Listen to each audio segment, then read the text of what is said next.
Hello and welcome to another teaching from 119 Ministries. Our ministry believes that the whole Bible is still true and directly related to our lives today. If you would like to know more about what we believe and teach, please visit us at testeverything.net. We hope that you enjoy studying and testing the following teaching.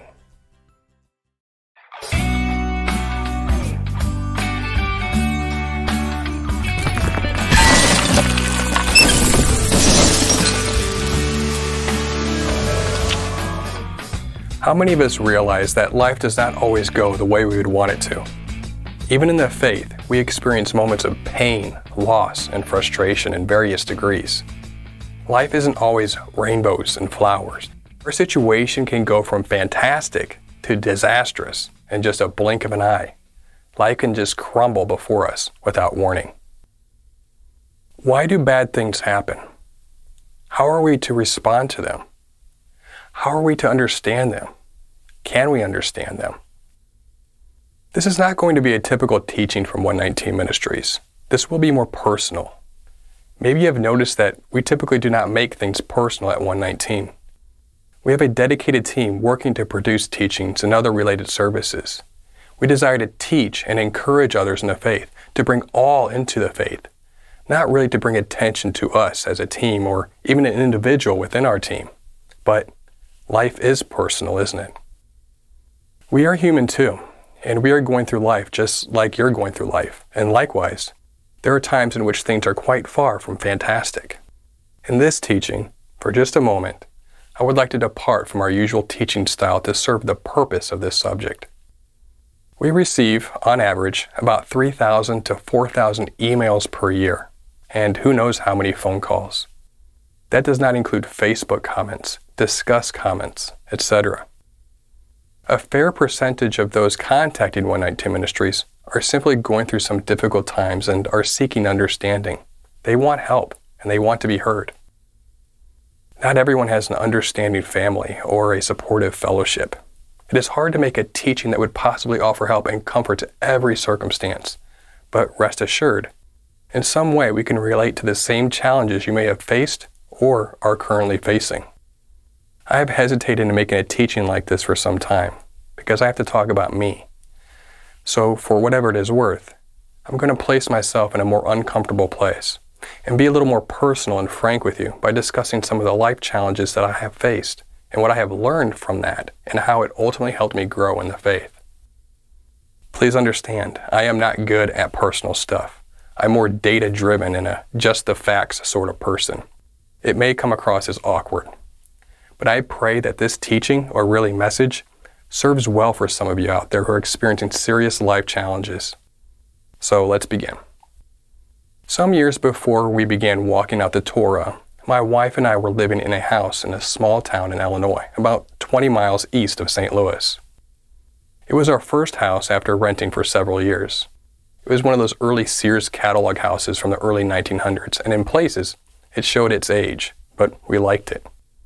We had not been living it too long before we had a desire to improve our first house. To get started, I began tearing everything out. I was really good at it. If you need things torn down and brought out of your house, I'm your guy.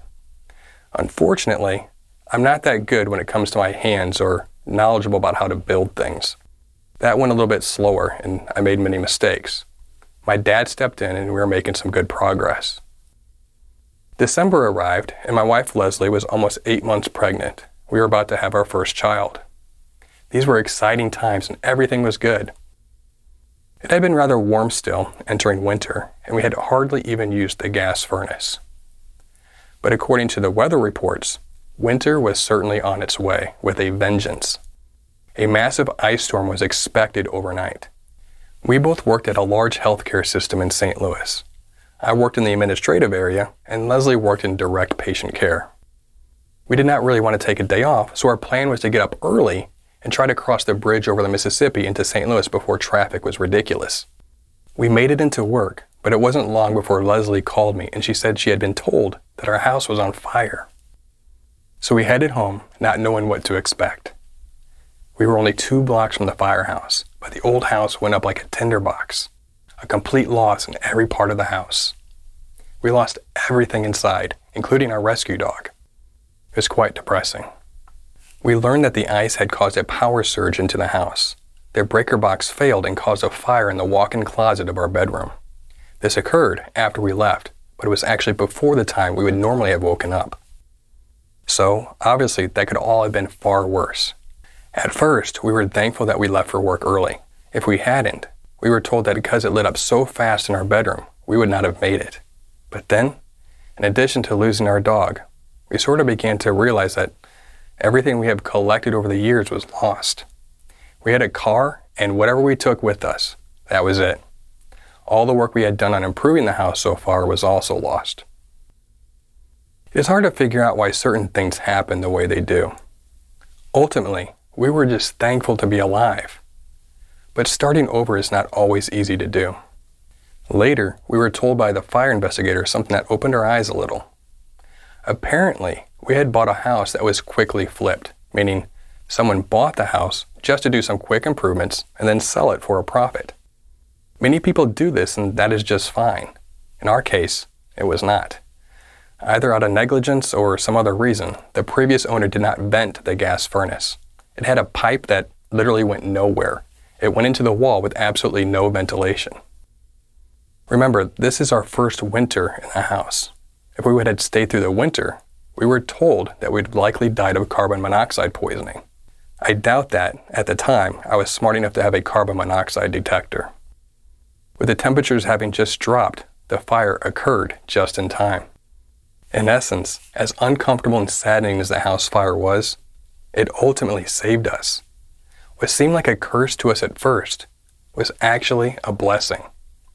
A month later, Leslie gave birth to Tyler, our first son.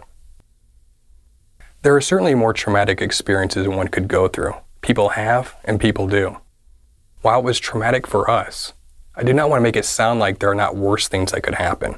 There most certainly are, but it was a learning experience for us. Everything that happens to us that we perceive as bad could actually be good in some weird, unknowable way. We don't know. We just have to trust Yahweh that whatever He puts in our lives is for His glory. Because isn't that our whole purpose of existence? To glorify Him in all we say and do? It might remind us of Romans chapter 8, verse 28. And we know that those who love God, all things work together for good, for those who are called according to His purpose. So, if you are going through a difficult time, keep your head up and your ears open. Perhaps Yahweh is blessing you through it in some way, showing you that we are all limited in understanding, that we fully depend on Him. In our case, we lost everything, and we were reminded that things are not as important as we often make them out to be. Even if we cannot see anything obviously good about a bad situation, that does not mean it is not there. We may have never learned about the gas furnace if we did not talk to the fire investigator. Yahweh could have kept that hidden from us this side of eternity. But He did let us know, and we certainly had a lot of praise to offer God over that day, despite what we had to go through to get to that understanding. Our faith grew, and we learned many lessons through that ordeal. I think one of the most important lessons we learned is that we can be blessed through what first appears to be a curse. And perhaps more importantly, we may not always know the details about the blessing. Another challenge in my life occurred in 2014, and it helped me learn the same lesson all over again, but with a different angle. Beginning in 2011, I started having weird moments where I had difficulty in swallowing from time to time. It was painful and, quite frankly, a little scary. My voice began to easily weaken, and in my job as a process improvement engineer, I did a lot of teaching and project facilitation. It made things a challenge from time to time.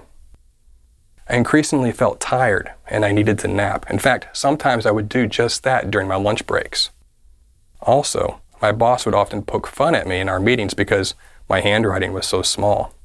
I did not know it at the time, but all of these things were related, and part of a problem I did not yet know I had. In April 2013, we had our third child, Lydia. She was and is a complete joy, just like our other two children. By this time, I realized I did not mind changing her diaper. With our other two children, changing diapers would always produce this embarrassing gag reflex. occasionally resulting in laughs toward my direction. I didn't give it much thought at the time. Perhaps I was just more used to it by then, or maybe her diapers smelled like flowers since she was born in Costa Rica. Turns out it was related to my other issues. I continued to become more and more tired all the time. It was affecting my motivation and engagement with my family. I was becoming depressed and withdrawn. I could see it happening, I just couldn't do much about it. I still had the other problems, but they were getting worse. I was needing to sleep about 13 hours a day just to feel a little normal. Then, in late 2013, a tremor appeared with my left index finger. It was harder to type and my left hand was clumsy. In fact, even walking felt a little clumsy. That prompted a trip to a neurologist in February 2014. I discovered all of my symptoms were related, and I was told that my left side was not keeping up with my right side, and that it was causing slight issues with walking. My steps were also close together instead of taking regular strides. I went through a lot of blood tests and an MRI. My diagnosis was Parkinson's disease, and I was placed on carbidopa-levodopa to see if it would help. On March 13, 2014, my symptoms disappeared with medication, confirming my neurologist's diagnosis. I was familiar with Parkinson's disease. My wife's grandfather had it for years. I saw what it would eventually do. With a 1 out of 100,000 chance, I was diagnosed about 30 years earlier than the average person, similar to Michael J. Fox. I won the Parkinson's lottery. At least it wasn't ALS, which is on the list of possibilities, I'm told. I was basically told that my previous year would always be my better year, and that each year I would degrade into more of a crippling cognitive and physical mess. The increasing lack of production of the neurotransmitter dopamine causes all sorts of issues, not just tremors or movement issues. In fact, it is the neurotransmitter that enables you to feel joy and connection to others. It is the reward center for life. It is responsible for motivation. It even affects energy levels. Parkinson's doesn't kill you, it just kills the essence of you, plus the added problem of increasing lack of muscle control. It certainly wasn't the best day ever. A Parkinson's diagnosis does not occur in a vacuum. It affects everyone you care about around you. It affects your work. It changes everything you expected about your future in this life.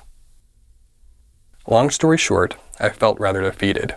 It understandably wore my family and my friends and my daily work. I wondered if I was being cursed. Perhaps I had done something wrong. These sort of thoughts haunt you and cycle through your head. Ultimately, I decided to own the problem. And then in owning it, I gave it to Yahweh. I relied on Yahweh to show me what I needed to do. Without going into all of the boring details, He led me to a solution. He deserves all the praise in giving me the strength and energy to find something that has worked for the long term. I still have Parkinson's disease, and I'll always have it, but I have lost most of my symptoms, and I have not progressed in nearly 5 years. That is not supposed to be possible. It baffles the doctors.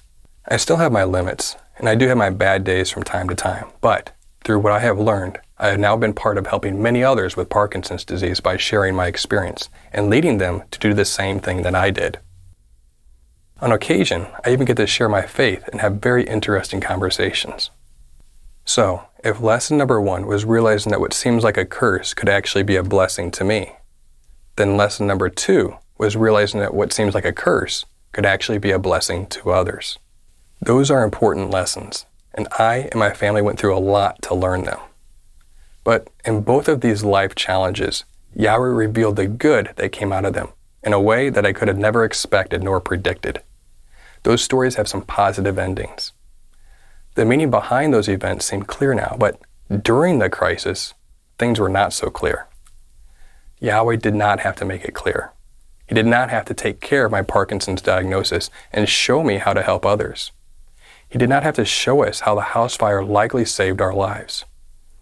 The reason for why things just seem to go wrong may not always be so clear. They may not be clear for years, for decades, or even in this life. And if He didn't ever show me these things, how should I have responded to that? What would that mean?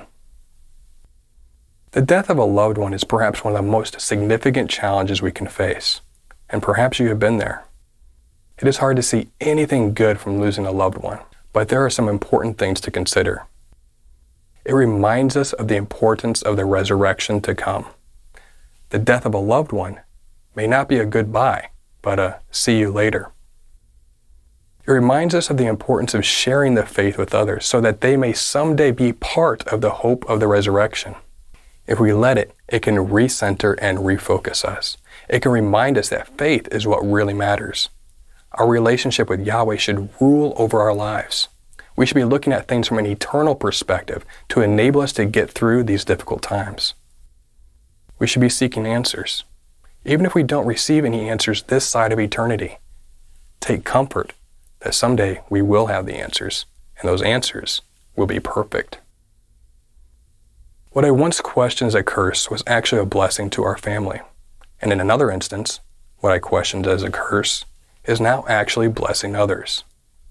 Both instances are a wake-up call of how much praise Yah deserves. We see the story of Job in the scriptures. It is perhaps one of the best examples of when life just crumbles. We see the pain and misery Yeshua faced in his ministry and death. We see how he faced it as an example for us, giving us courage and strength to get past whatever is thrown our way. We see that Yeshua's answer about the blind man and why he suffers is not because of anything the man did, but just to glorify God. As he passed by, he saw a man blind from birth, and his disciples asked him, "Rabbi, who sinned, this man or his parents, that he was born blind?"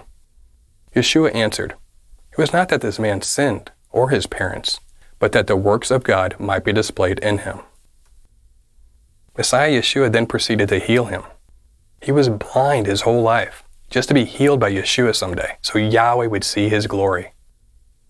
Whatever happens to us, even if we do not know the reason why, how we carry forward and push through it is a testimony to others. It strengthens our faith and the faith of others. Yahweh is glorified. If we have to suffer for that to happen, just like Yeshua, then bring it on. James chapter 1.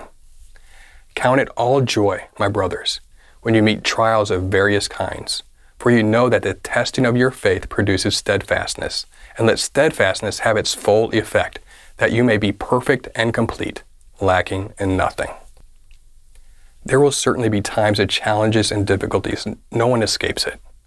And while challenging times can span a long time, our now is not our forever. In the scope of eternity, perspective changes for the better. When life just crumbles, we must remember Yahweh's specialty, that is, the restoration of all things. We pray that you've been blessed by this teaching, and remember, continue to test everything. Shalom.